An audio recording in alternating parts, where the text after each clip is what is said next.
Hello guys, for today's video ay magluluto tayo ng pinakamasarap na kalamay din sa Batangas.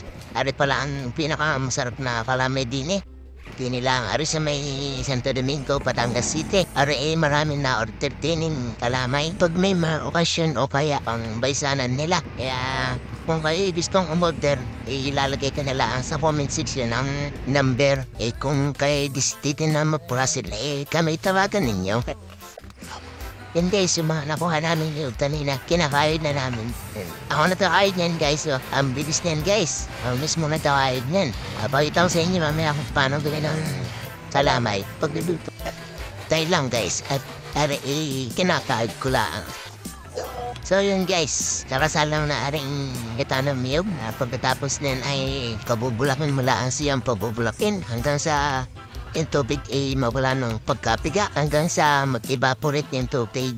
Yan baga, nadali may nalalaman pang evaporate pabira daw may padali pang papagay o nilagay na ang asupal. Antayin nila ang aring matunaw, mag-melt ba? Yan, haluin mo lang siya haluin hanggang siya maglamis na at magkulay brown na. Yan, goods na yan guys. Pwede na yan lahukan ng giniling na malapkit. Yan guys, nilalagay na yung ating giniling na malapkit. Dahan-dahan lang ang ating paghalo at pag yan tuminabsik ay lako inam. Napaka-hapde ay linsyog agad ang balat.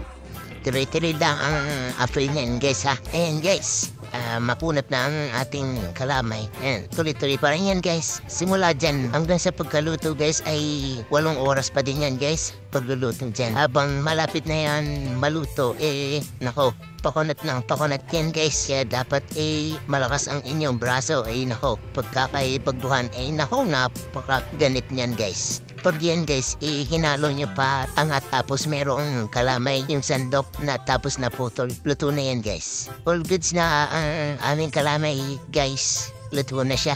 Tinitimbang na lang. Dapat ang timbang dyan guys ay 1 kilo. Dapat walang labis, walang kulang. Di pwedeng kulang yan guys kasi babalik ulit yan. 150 per kilo pala siya guys Kaya kung gusto nyo umorder, ilalagay ko na lang sa comment section yung number namin. Kaya tawag lang kayo guys. Pagkatapos timbangin guys, i-air dry lang siya ng 30 minutes. Thank you for watching guys. Truck, in the money pop shop, for a living and baby gon' smell blood, tread every minute road, wave when the people don't feel, when I hit it every time I see a beat, I hit it to the kid and nobody give a fuck about the rules, eat it, get a plums, I'm a two, I'm a cool, but me getting this no boo, when I'm spending they scared, I didn't fuck again, so really anyone nothing but my name, man, I don't give a fuck about a motherfucking dough, I'm a Buddha, we the sticking, hate your motherfucking dough.